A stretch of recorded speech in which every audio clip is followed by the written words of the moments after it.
Voilà, bonjour à chacune et à chacun. Je suis très heureux d'être avec vous ce matin. Là, maintenant, je peux vraiment le dire, hein, la boucle est bouclée. Voilà, comme ça. Hein. Avant, il y avait les bancs, on était là, il y avait Jimmy, il dormait un petit peu pendant le jeûne et la prière. Non, c'est pas vrai, c'est pas vrai. C'était mon petit frère qui dormait, je sais pas si tu te souviens. On est très heureux d'être là, je suis avec ma sœur. Alors, pour celles et ceux qui ont été au week-end Espérance et Vie, vous vous souvenez, je vous ai parlé d'une sœur blonde et d'une sœur brune. C'est la blonde qui est là ce matin, voilà, comme ça, tu connais directement. Et elle qui a persévéré pendant des années à venir à la prière, quand elle ne pouvait pas, à un moment donné, on habitait à la petite île, on ne pouvait pas forcément toujours descendre à Saint-Pierre, elle n'avait pas forcément toujours le permis. Et donc, elle allait à la Réunion, à la petite île, elle allait prier, elle priait pour la famille, elle priait pour notre conversion, elle persévérait dans la foi. Et je suis très heureux de partager non seulement ma foi avec elle, mais aujourd'hui, on partage aussi un bel événement. Ma sœur Sarah, que vous connaissez, ça, c'est la brune, ok? Eh ben, voilà, elle a accouché dernièrement. Et en fait, on n'avait jamais pu être présent, un membre de la famille, pour être présent, au moins pour cet événement-là. Donc, voilà, avec Jean-Pierre, son époux, ils ont une petite fille maintenant. Et on a une de ses grandes sœurs qui est avec nous ce matin. Donc, c'est Lucie. Est-ce qu'on peut encourager Lucie? Elle est là avec nous. Voilà, elle est cool, c'est cool. J'étais en train de regarder le petit bâtiment qui est là, là. Vous savez, ce petit endroit-là, là. Et puis, je me souviens que ça fait 23 ans que je suis passé par les eaux du baptême ici. Pour les plus anciens, vous vous souviendrez, Mémé Laurette était dans le fond, frère Gilbert était là, il y avait un Ali Kalapa avec moi, il s'était fait baptiser en premier, moi derrière, on était une quinzaine de personnes à se faire baptiser à ce moment-là. Et on avait vraiment vécu des temps ultra forts. Et je regardais là, je dis, mais Seigneur, mais tu as tellement été fidèle. Il y a eu des hauts, il y a eu des bas, mais tu as tellement été fidèle. Et je n'ai pas d'autre message à partager à mon église d'enfance de Saint-Pierre que Jésus est toujours fidèle. Toujours, toujours, toujours. Ce matin, je vais travailler avec vous un petit mot dans la Bible. Alors peut-être ça sera du charabia au début, mais vous allez voir que ça veut dire quelque chose. Hein. Alors on va le dire une fois, comme ça vous allez être habitués. Hein. Le mot c'est koinonia. Allez-y, dites-le. Koinonia. Koinonia. Azad? Ok. C'est pas un parler en langue avec interprétation, ça, hein, d'accord? C'est un mot grec. Un mot grec que je voudrais vraiment laisser sur votre cœur. C'est ce que j'ai pu glaner au fur et à mesure de ma vie de disciple et de ma vie de pasteur. Et pour moi, ce mot est un des mots les plus importants pour l'Église d'aujourd'hui. C'est pourquoi je veux prendre le temps, avec cette boucle qui est bouclée, d'avoir grandi ici, d'avoir été touché par la grâce de Dieu dans ce lieu, d'avoir été libéré de la drogue, de l'alcool dans ce lieu, dans la présence de Dieu, avec une église qui était assoiffée. J'ai envie de vraiment vous laisser ça sur votre cœur. Je crois que ce mot est un remède à nos crises de foi. Pas foi, F-O-I-E, hein, foi, F-O-I. La koinonia. Alors, très rapidement, nous rappeler, peut-être vous avez déjà étudié un petit peu le Nouveau Testament, quelques petits mots en grec. La koinonia, c'est un nom féminin que l'on retrouve environ 16 fois dans le Nouveau Testament. Et on va traduire généralement koinonia par le mot communion.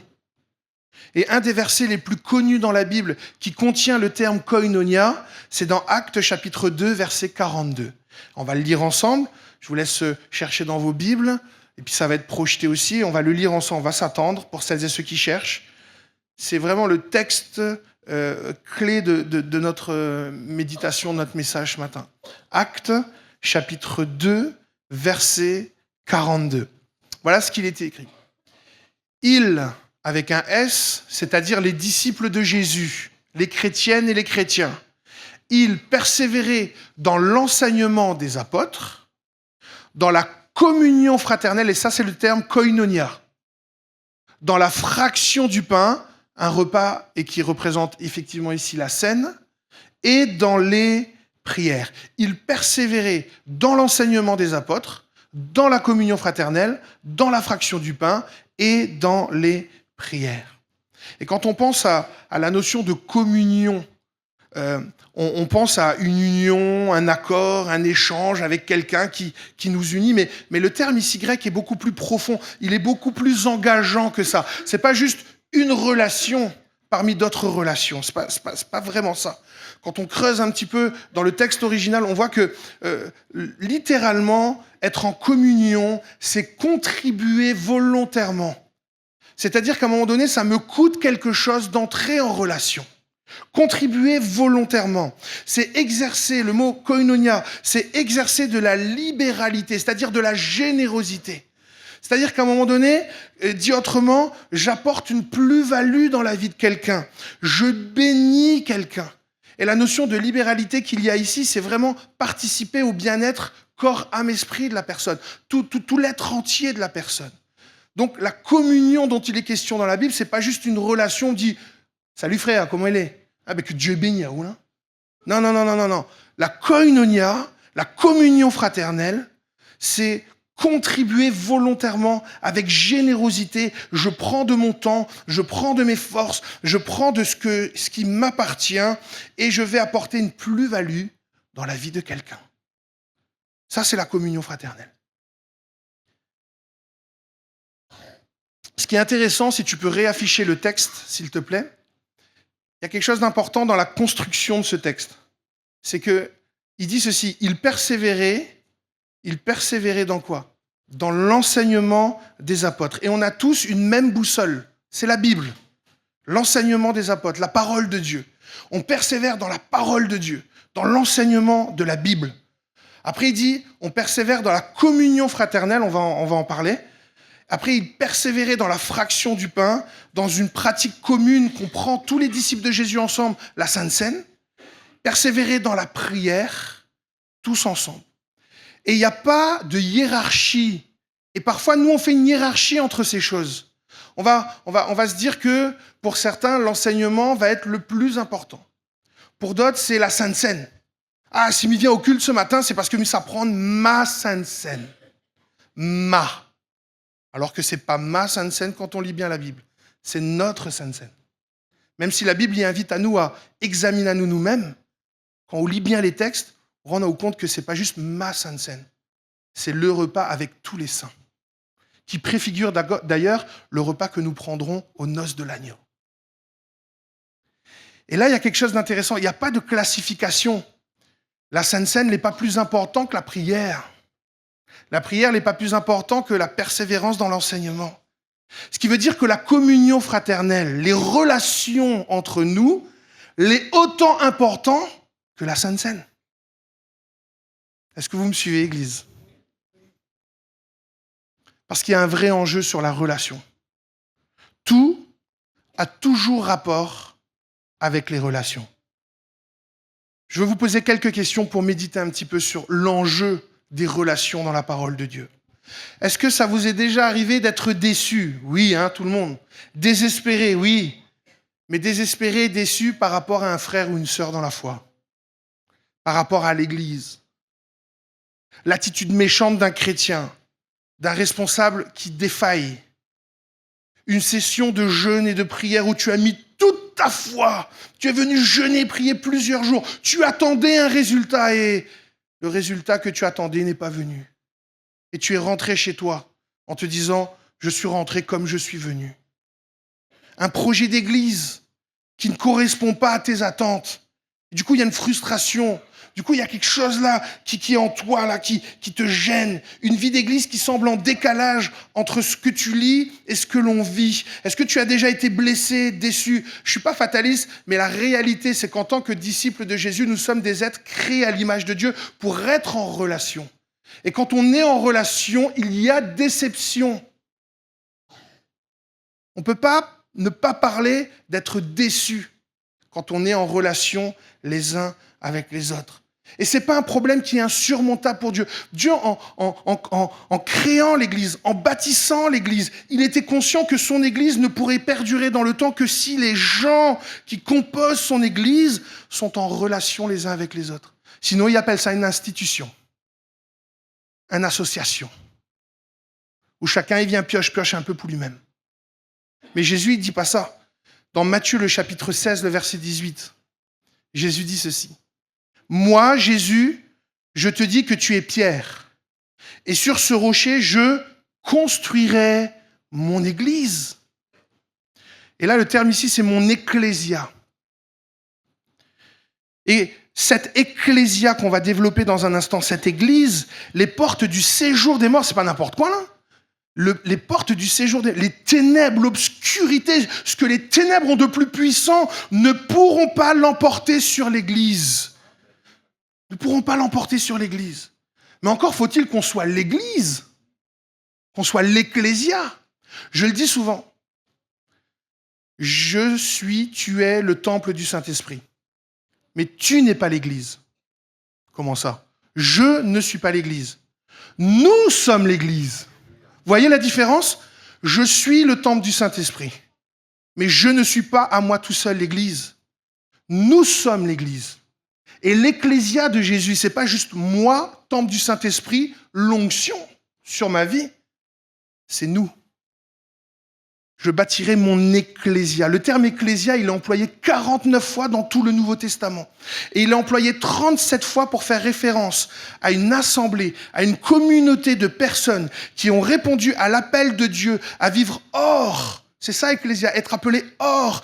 Une communauté, une assemblée comme nous, à vivre hors de toute autre autorité spirituelle que celle de Jésus. C'est ça l'Église. On est une communauté qui vivons sous l'autorité de Jésus. Une assemblée qui se rassemble pour vivre la koinonia. Vivre la koinonia les uns avec les autres et partager cette koinonia finalement à ceux qui ne connaissent pas l'amour de Dieu. Vivre l'Église, ça nécessite, et vous le savez, je ne fais que rappeler certaines choses, mais vivre l'Église, ça demande plus qu'une adhésion. C'est facile d'adhérer à une Église. Vivre l'Église, ça demande une transformation. Transformation. Et cette transformation, elle doit être si profonde en nous. Ça ne se fait pas du jour au lendemain, on va en parler. Mais cette transformation, elle opère si profondément en nous que nos relations vont ressembler de plus en plus aux relations qu'il y a entre le Père, le Fils et le Saint-Esprit. Et je voudrais vous parler de la Trinité. Vous savez, ce petit mot qui fait couler beaucoup d'encre, qui a divisé beaucoup de chrétiens. Ce petit mot qu'on ne retrouve même pas dans la Bible. Mais nous croyons dans le principe de la Trinité. Et je crois, et je voudrais vous le soumettre, je crois que la Trinité, le message de Dieu Père, Dieu Fils, Dieu Saint-Esprit, c'est le moteur de notre communion fraternelle. C'est la base, c'est de là que vient toute notre force d'entrer en relation, de pardonner, de supporter, de bénir, d'exercer la générosité, de prendre du temps, même quand on n'en a pas vraiment, pour être une source de bénédiction pour l'autre. Et je crois vraiment qu'une des forces oubliées du chrétien, c'est qu'il a oublié de regarder à Dieu. Mais pas n'importe quel Dieu. Le Dieu Père, Fils et Saint-Esprit. Et je voudrais creuser ça avec vous ce matin. La Trinité, la Bible nous dit que ça reste fondamentalement un mystère. Je ne prétends pas pouvoir tout vous expliquer. Il y a une part de mystère. Je pense que on n'est pas taillé dans notre corps humain pour tout comprendre. Même les meilleurs théologiens ne peuvent pas tout expliquer de la Trinité. Mais on peut au moins comprendre le sens, comment Dieu se révèle. La Bible nous présente Dieu comme se révélant à nous en 3 personnes. Le Père, le Fils et le Saint-Esprit. Et chacune de ces personnes est pleinement Dieu, et il y a un seul Dieu. Et là, notre cerveau, il y a un biais cognitif, c'est terminé. Quand nous commençons à réfléchir philosophiquement, scientifiquement, c'est fini. Comment 3 il fait 1 et comment 1 il fait 3. Et là, il y a une part de foi. Et moi, j'étais pas à l'aise avec la Trinité. Même en quittant Saint-Pierre, comme vous le savez, les plus anciens, je suis parti à l'école biblique pour étudier la parole, parce que je voulais vraiment approfondir. J'avais l'occasion de pouvoir approfondir la parole, et j'ai pu le faire. Et j'ai étudié, et la Trinité, c'est quand même un truc qui casse nos têtes un peu quand même, ça. Et je comprenais pas, je disais, mais ok, Jésus le Sauveur, Dieu le Père, le Saint-Esprit, Dieu avec nous, d'accord. Mais il y avait toujours des enjeux, toujours des débats, toujours des ceci, toujours des cela. Et en creusant et en méditant, j'ai commencé à redécouvrir Dieu au travers d'un angle que j'avais perdu de vue, parce qu'on le perd très rapidement de vue, cet angle-là. L'enseignement des apôtres, on ne perd pas de vue. La Sainte Seine, on ne perd pas de vue. La prière, on ne perd pas de vue. Mais la communion fraternelle, c'est souvent ce qui est le plus attaqué dans les églises. Et en fait, c'est lié au fait que on connaît Dieu, mais on n'est plus renouvelé dans notre intelligence pour connaître encore et encore Dieu. Et j'ai trouvé cette citation de Stanley Grenz, qui est un théologien qui est spécialisé en éthique chrétienne et qui décrit vraiment, au fur et à mesure des études, et ce que la Bible essaye de nous transmettre quand elle parle de Dieu le Père, le Fils et le Saint-Esprit. Voilà ce qu'il dit. La nature trinitaire de Dieu signifie que Dieu est social. C'est-à-dire que Dieu est relationnel dans son essence. Dieu est la Trinité sociale. Et pour cette raison, nous pouvons dire que Dieu est communauté. En fait, en se révélant au travers du Père, du Fils et du Saint-Esprit, Dieu se révèle comme un Dieu qui aime la communauté, qui est lui-même communauté. C'est la base de la base de la base. Dieu est la communauté du Père, du Fils et de l'Esprit qui jouissent d'une communion parfaite et d'une communion éternelle. Et quand on commence à relire la Bible et le Nouveau Testament à partir de la compréhension du Dieu Père, Fils, Saint-Esprit, on découvre à nouveau que dans le Dieu trinitaire, dans ce Dieu que nous aimons, il y a un seul Dieu qui s'est exprimé, révélé au travers de 3 personnes qui sont en unité parfaite les unes avec les autres. On découvre qu'il y a entre eux de l'amour fraternel, de la fraternité, du soutien, parce qu'à un moment donné, Dieu va soutenir Christ avant d'aller à la croix, par exemple. Il y a de l'interdépendance, je ne fais rien sans que le Père me l'ait dit. Il y a de l'intersoumission entre eux. Le Fils est soumis au Père. Le Père se laisse sonder par le Saint-Esprit. Enfin, c'est des textes, je n'ai pas le temps de tout développer, mais je pense que Clermont pourra faire une belle étude de la Trinité dans quelques semaines. Ça va être vraiment très, très, très bien. Il y a de l'échange, il y a de la complémentarité, il y a de la réciprocité entre le Dieu Père, Fils et Saint-Esprit. Quand on commence à étudier Dieu dans son caractère communauté, dans son essence sociale, on se rend compte alors là qu'on a des pépites pour vivre notre foi chrétienne et on est renouvelé. Et j'espère que vous serez renouvelés à la fin de ce message. J'espère, c'est ma prière. Toutes ces attitudes relationnelles dont la Bible parle, elles sont inspirées par la Trinité. Elles découlent même de la Trinité. La koinonia, la communion fraternelle, c'est l'essence de qui est Dieu. Et là, Seigneur, il faut que tu nous aides à être renouvelés dans notre intelligence pour comprendre que si je dis adorer Dieu, c'est ce texte qui dit, si tu dis que tu aimes Dieu mais que tu haïs ton frère, tu n'as pas connu Dieu. Parce que pour Dieu, tout a toujours rapport avec les relations. Toujours. La Trinité, c'est l'inspiration, c'est le modèle, c'est le moteur en matière de bonnes relations entre nous, disciples de Jésus, mais de bonnes relations avec la société aussi. Alors, à quoi peut ressembler la koinonia concrètement, pratiquement dans notre vie ? Je ne sais pas comment vous faites les bilans de votre vie. Je vous encourage à en faire de temps en temps. Pas juste de l'introspection qui va vous épuiser parce qu'à chaque fois, il y a une feuille blanche et vous allez voir le point noir qui est là et puis votre vie. Non, je vous parle juste de faire des fois un bilan de vie, de voir un peu. La Bible dit, jusqu'ici, l'Éternel nous a toujours secourus, n'est-ce pas ? C'est bien de se remémorer, de compter les bienfaits de Dieu. Hein ? Et donc, de temps en temps, il m'arrive de faire un petit exercice tout simple. C'est une ligne du temps.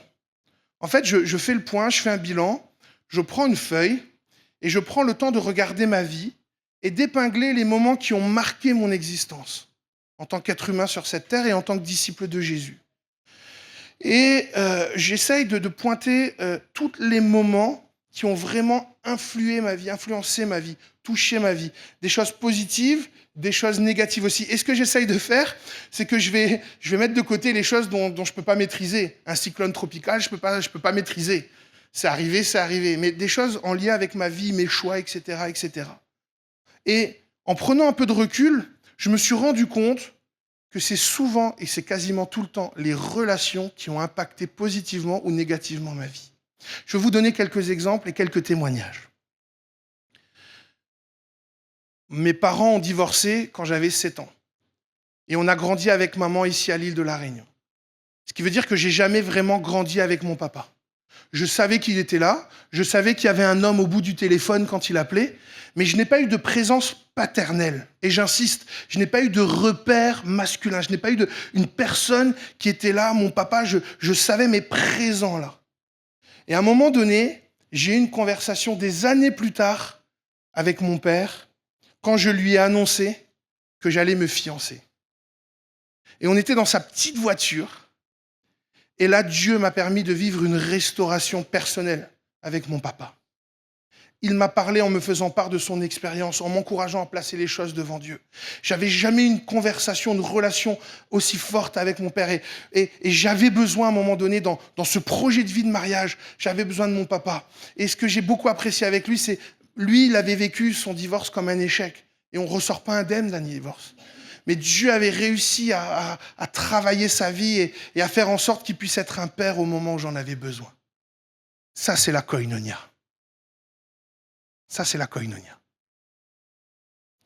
Le souvenir de la passion qu'avaient nos moniteurs, tu sais, dans la petite salle, là, quand ils nous parlent de l'évangile, quand on est enfant, là. Ah, ben, on est passionnés. Mais je ne comprends pas comment ils peuvent avoir autant de patience envers nous, les enfants, quoi. Mais au moment de devenir disciple de Jésus, quand j'étais dans cette salle, le Saint-Esprit m'a envoyé quelques petits flashs pour me souvenir de certaines choses que j'avais vécues dans l'église. Et c'est ça qui a commencé à dégoupiller mon cœur de tout ce qui m'empêchait d'être en relation avec Dieu. Et j'ai ce souvenir de Sabrina, qui a pris soin de nous, qui était passionnée, qui prenait les enfants. Nous, c'était le mercredi. Je ne sais pas si c'est toujours le mercredi. C'était le mercredi. Et puis, je me souviens aussi d'un guitariste, peut-être certains le connaissent, il s'appelle Yannick, il est encore là. Et il jouait de la guitare de tout son cœur. Et nous, enfants, on disait, mais un jour, nous veut servir le Seigneur comme ça. Et ils ont semé dans notre vie. Ils ne le voyaient pas, vous ne le voyez pas, vous qui prenez soin des enfants, vous qui prenez soin des ados, vous qui êtes à la louange, des fois on l'oublie aussi, mais on est en train de semer dans la vie des gens notre passion pour Jésus-Christ.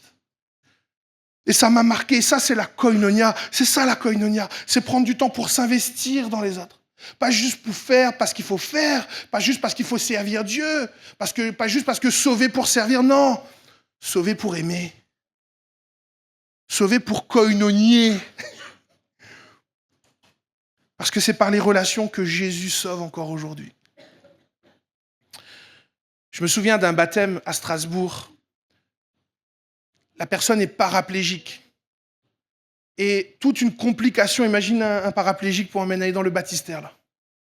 Et là, j'ai vu des frères et des sœurs professionnels de la santé s'organiser pour trouver le meilleur moyen de pouvoir baptiser le frère. Certains auraient dit, il faut prier, mais à un moment, son besoin à lui, c'était qu'il s'était converti à Jésus-Christ et il voulait se faire baptiser.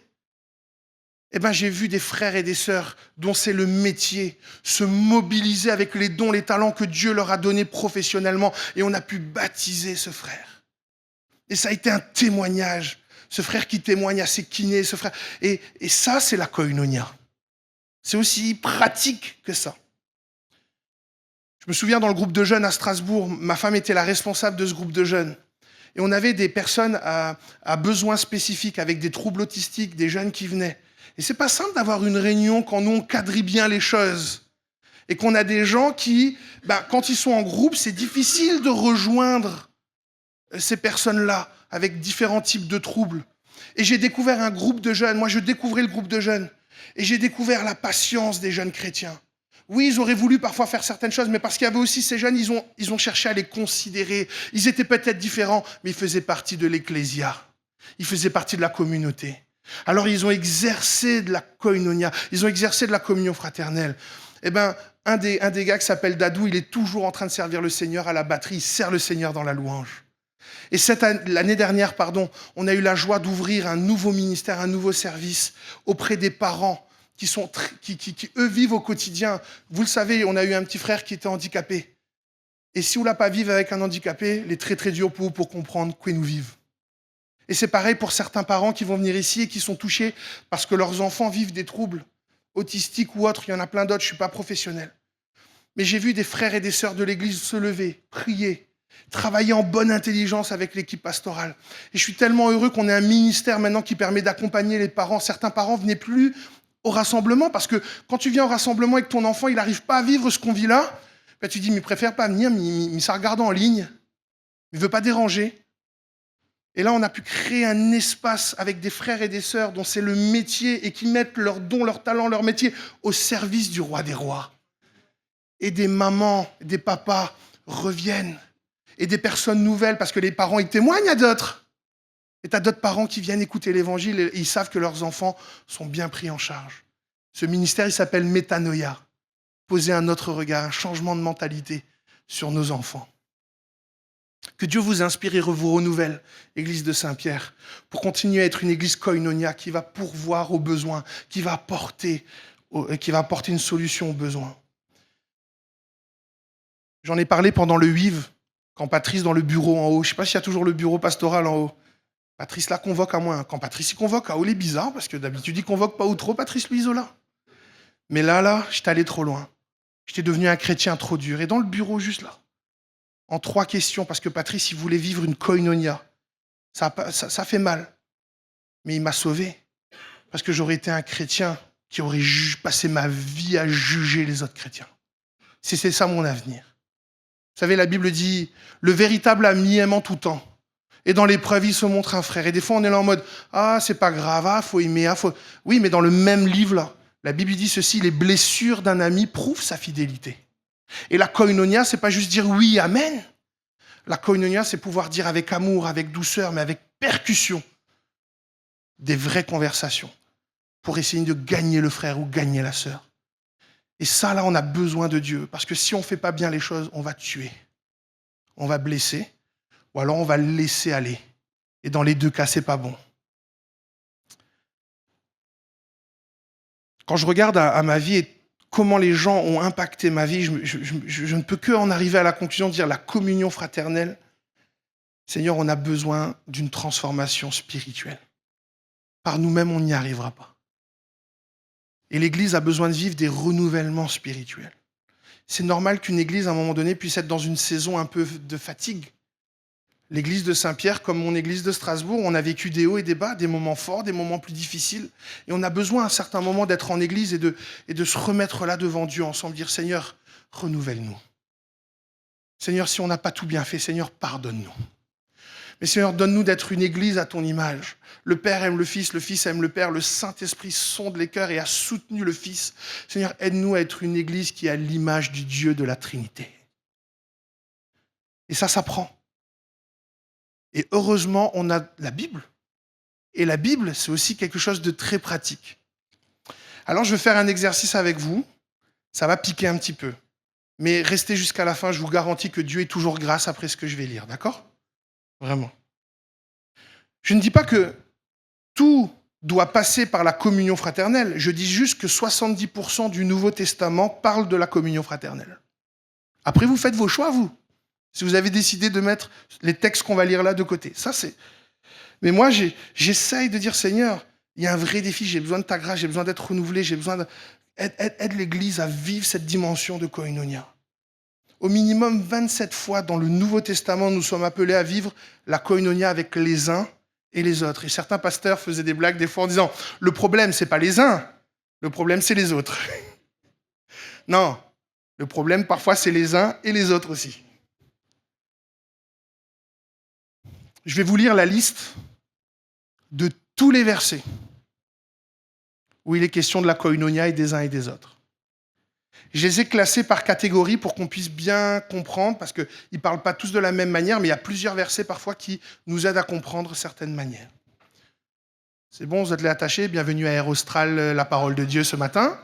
Le décollage va démarrer dans quelques minutes, attachez vos ceintures, et que à l'arrivée, la koinonia soit renouvelée dans vos cœurs. La koinonia nous conduit à servir avec un cœur en bonne santé. La koinonia, quand tu vis la communion fraternelle telle que Dieu le veut, tu as un cœur qui va être en bonne santé. Un cœur qui va être régénéré. Un cœur qui va vraiment être au service des autres. Soyez serviteurs les uns des autres. Galates chapitre 5, verset 13.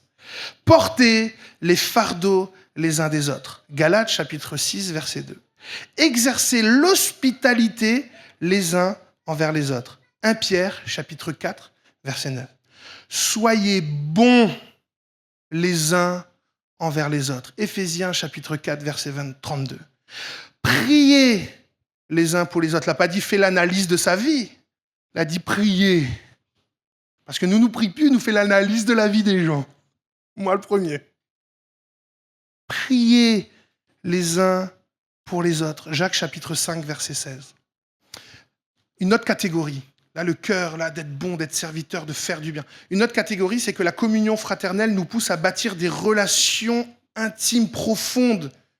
Et ça nous aide à surmonter l'insurmontable. Parfois, quand un disciple de Jésus, il crache, les amis, ce n'est pas forcément toujours que de sa faute. Je sais que ça ne fait pas plaisir parce que j'ai été aussi concerné par ça et j'ai dû demander pardon.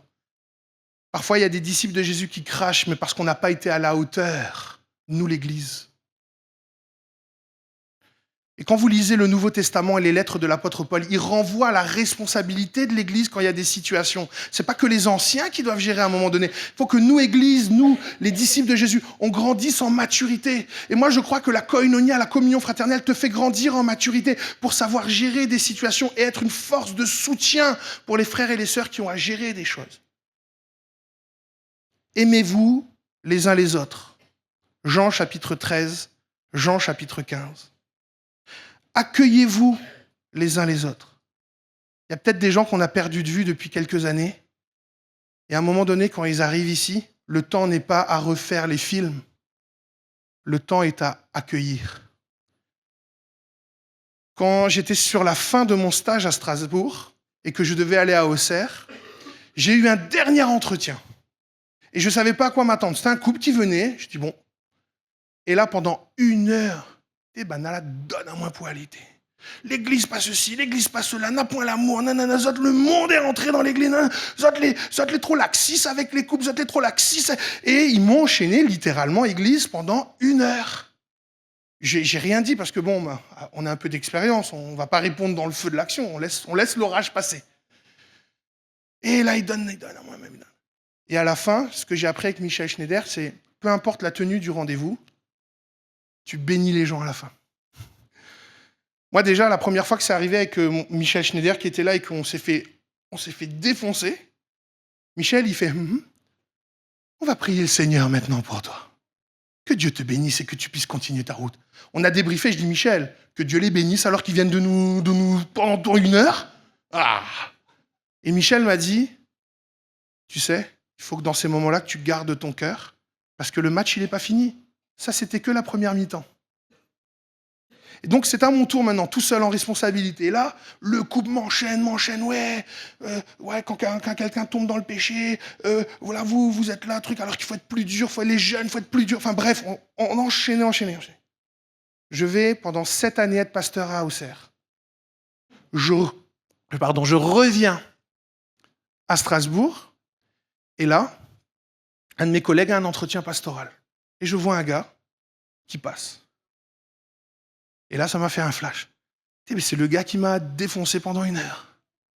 Et il vient en entretien pastoral avec mon collègue. Et heureusement, j'ai rien dit à mon collègue, parce que c'est mieux, le Saint-Esprit fait son travail. Et là, pendant 1 heure, malheureusement, ce gars-là qui donnait la leçon à tout le monde, il était divorcé, il était brisé, il était perdu. Et son réflexe, c'est de revenir à la maison. Et dès qu'il est ressorti de l'entretien, il connaît, ça avait lui. J'ai regardé, je dis, parce que je sais le travail de mon collègue, je sais que les choses sont bien faites. Mais le moment pour moi, c'était de dire, je suis heureux de te revoir à la maison. Je suis heureux. Et je sais pas, le Seigneur connaît son affaire et il est là, et il reconstruit sa vie, il rebâtit aujourd'hui. Aimez-vous les uns les autres, accueillez-vous les uns les autres, saluez-vous les uns les autres, pas juste un salut. Salut, hein? Merci pour l'accueil au parking ce matin, que Dieu bénisse à vous, hein, Philippe? Non, il y a un accueil. Vous savez que des fois, quand on s'accueille les uns les autres, le Saint-Esprit peut nous donner des paroles et qu'on puisse être une source de bénédiction pour les frères et les sœurs. Ça va faire une différence, quand on est sensible au Saint-Esprit. Nous, on a eu des gens qui sont arrivés au baptême parce que dès l'accueil, des personnes avaient donné des paroles. Et je crois qu'il y a une notion dans l'accueil que nous, les Réunionnais, Dieu nous l'a donné. Punaise, on est quand même les numéros 1 de l'accueil quand même à La Réunion. Je ne suis pas chauvin, mais Dieu nous a donné quand même une culture de l'accueil pour s'accueillir entre cultures, alors que partout ailleurs, ça se déchire. Mais ce n'est pas juste un accueil humain, culturel qu'il nous faut, c'est un accueil divin qu'il nous faut. Et Dieu veut utiliser ce qu'on est en tant que Réunionnais. Et il veut par le Saint-Esprit utiliser tout ce qu'on est pour pouvoir bénir les gens qui viennent. Saluez-vous les uns les autres, ayez soin les uns les autres, soumettez-vous les uns aux autres. Là, il commence à piquer. Supportez-vous les uns les autres. Et pas juste supporter. Allez, allez. C'est supporter. Fatigue-moi, mémi maï. Fatigue-moi, mémi maï. Mi fatigue-moi, mémi maï. Supporter. Supporter. Pardonnez-vous les uns les autres. Certains chrétiens vont dire, m'y pardonne, mais m'y oublie pas. Enfin, certains, pas tous les Réunionnais, hein. Alors que Dieu veut que, pas juste une adhésion à son Église, il veut une transformation. Quand il pardonne, les amis, il pardonne. Confessez vos péchés les uns aux autres. Comment c'est possible dans l'Église aujourd'hui de confesser ses péchés les uns aux autres? Pas simple, ça. C'est pour ça qu'il y a aussi des équipes qui sont là, des ministères qui sont là. Mais il y a cette notion quand même de relation, de communion fraternelle.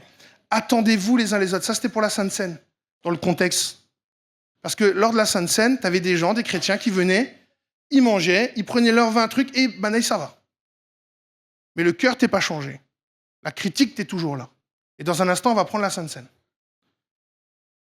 Alors peut-être que le Seigneur va parler à nos cœurs pour qu'on puisse être travaillés, façonnés et s'attendre les uns les autres. En fait, dans le texte, c'est considérez-vous les uns les autres. Considérez-vous. Combien de fois, Nena, il ne prend pas la Sainte Seine parce que Banal est en combat, puis Nadad, il dit, il ne prend pas la Sainte Seine, là. Combien de fois? Alors que c'est peut-être, Seigneur, il prie pour ma sœur, il m'y prie pour mon frère. La Sainte Seine, c'est le bon moment pour elle, pour remettre à elle devant la croix, pour confesse, pour revenir à l'œuvre de la croix, à l'amour de Dieu. Allez, j'enchaîne. La communion fraternelle, ça va aider aussi à faire le tri par rapport à des attitudes toxiques ou négatives. Ne vous jugez pas les uns les autres. Bon, ça, pour nous les Réunionnais, ça, c'est bon, ça. Ne vous mordez pas et ne vous dévorez pas les uns les autres. T'es banal dans Galate, tu devais être méchant même. Comment on en arrive à être aussi violent entre chrétiens? Comment on en arrive à là? Parce qu'on n'est plus renouvelé dans notre intelligence. Parce que le Dieu trinitaire renouvelle plus notre pensée, renouvelle plus notre cœur.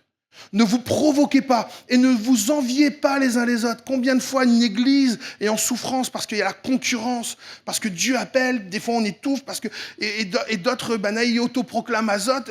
Tellement de choses qui viennent.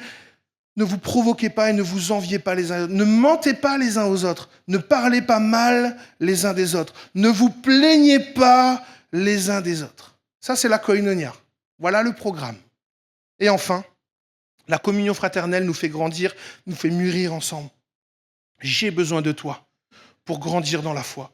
Je ne suis pas l'Église. Nous sommes l'Église. J'ai besoin de vous. Et je veux remercier l'Église de Saint-Pierre, merci Clermont, merci toute l'équipe de m'avoir permis de vivre ce temps avec vous. C'était vraiment un temps particulier où Dieu m'a renouvelé, j'ai été édifié, j'ai été encouragé. Ça m'a donné encore plus de foi de dire, Seigneur va encore faire des œuvres à Strasbourg, Dieu va prendre soin, l'Église elle est belle, et merci Seigneur. Voilà les textes. Édifiez-vous les uns les autres. Clermont ne pourra pas vous édifier tout seul. C'est pas possible, les anciens non plus. Édifiez-vous les uns les autres. Instruisez-vous les uns les autres. Apprenez-vous les uns les autres à aimer la parole de Dieu, à respecter la parole de Dieu. Exhortez-vous les uns les autres. Je pense que l'encouragement, c'est vraiment, on est un peu radin, nous, l'Église, des fois, en encouragement. Il faudrait qu'on encourage, on encourage. Vous savez, vous ne tuerez jamais quelqu'un à l'encourager de persévérer dans la foi. Jamais. Avertissez-vous réciproquement. C'est bien de dire à quelqu'un qui lui fait mal, mais quand c'est au tour qu'il dit à haut, il faut aussi accepter. Entretenez-vous les uns les autres par des psaumes, des hymnes, des cantiques spirituels. Et enfin, lavez-vous les pieds les uns des autres. Ça, c'est encore un autre chapitre. Je laisse à Clermont de faire l'étude sur le lavement des pieds. Il y en a d'études vous faites?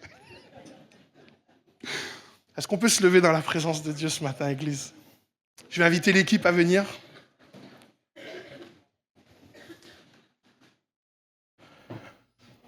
Je vous encourage évidemment à revenir sur tous ces textes, de faire votre petite ligne du temps pour voir un petit peu où est-ce que le Seigneur veut vous renouveler.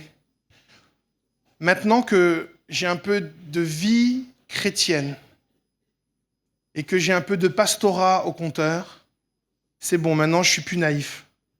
Je sais. Je sais que l'Église, elle est belle, mais je sais que l'Église a encore besoin d'être transformée. Je sais que Dieu vous voit et il dit de vous que vous êtes des créatures merveilleuses. Et je sais aussi que Dieu nous voit en tant que créatures merveilleuses, mais il nous voit aussi en créatures en devenir. Et si on vivait à un moment donné une guérison en tant qu'Église, c'est un message que j'emmène avec moi dans toutes les églises où je vais. Et à chaque fois, le Seigneur fait grâce de bénir la koinonia de l'Église. J'ai rien d'autre à vous offrir ce matin que de vous dire de vous aimer les uns les autres, et pas juste de le dire, de le vivre. Et c'est un prix à payer. C'est un prix à payer d'aimer son frère. C'est un prix à payer à supporter son frère. C'est un prix à payer à prendre de ses dons et de ses talents et de les mettre au service des autres. Combien j'ai été béni de voir des frères donner ces 10 derniers jours de leurs dons et leurs talents pour qu'on annonce l'évangile à l'extérieur. Il y a tellement d'autres ministères encore. Mais est-ce que nous serons, Église, attentifs à l'appel de Jésus, à discerner quel est le plus grand des dangers de l'Église alors que Jésus revient bientôt? Jésus lui-même dit dans Matthieu, le chapitre 24 et le verset 12, il dit ceci: « Comme les gens vivront de plus en plus sans foi ni loi, et que le mal fera des progrès, l'amour du plus grand nombre se refroidira. » Et quand moi je lisais ce texte, je disais toujours l'amour du plus grand nombre. Le plus grand nombre, c'est les gens qui ne connaissent pas Jésus. C'est les non-croyants. Et à un moment donné, le Seigneur m'a conduit dans Apocalypse, le chapitre 2. Et là, Dieu s'adresse à l'église d'Éphèse, donc aux chrétiens.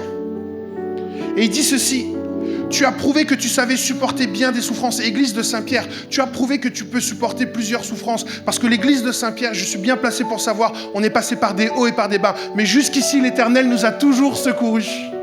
Jusqu'ici. Ah, je sais qu'il y en a qui ont pleuré pour l'église. Je sais. Mais Jésus a été fidèle. Et Jésus te redit ce matin, tu as prouvé que tu savais supporter bien des souffrances et porter bien des fardeaux à cause de moi. Tu ne t'es ni découragé, ni laissé aller. Et on a persévéré tant d'années dans les réunions, dans les offrandes, dans les services, à témoigner à l'extérieur, à supporter tout ça.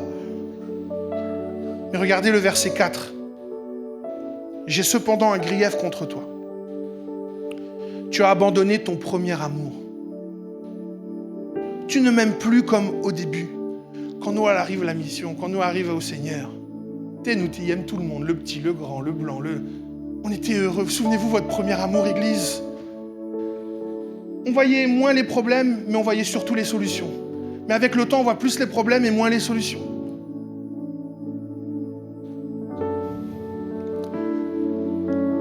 Tu as oublié, tu as abandonné ton premier amour. Tu ne m'aimes plus comme au début. Votre amour les uns pour les autres s'est relâché. Ça, c'est dans certaines versions qu'on trouve ça. Mais c'est vraiment l'esprit qu'il y a derrière. Parce que le plus grand des commandements de Jésus, c'est quoi? Tu aimeras ton prochain comme toi-même et on s'aimera les uns et les autres.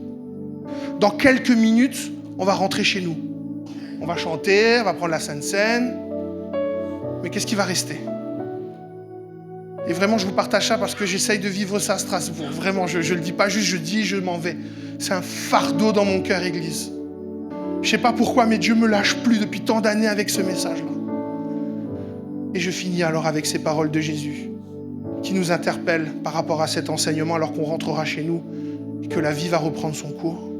Je vous dis, à vous qui m'écoutez, aimez-vous les uns les autres.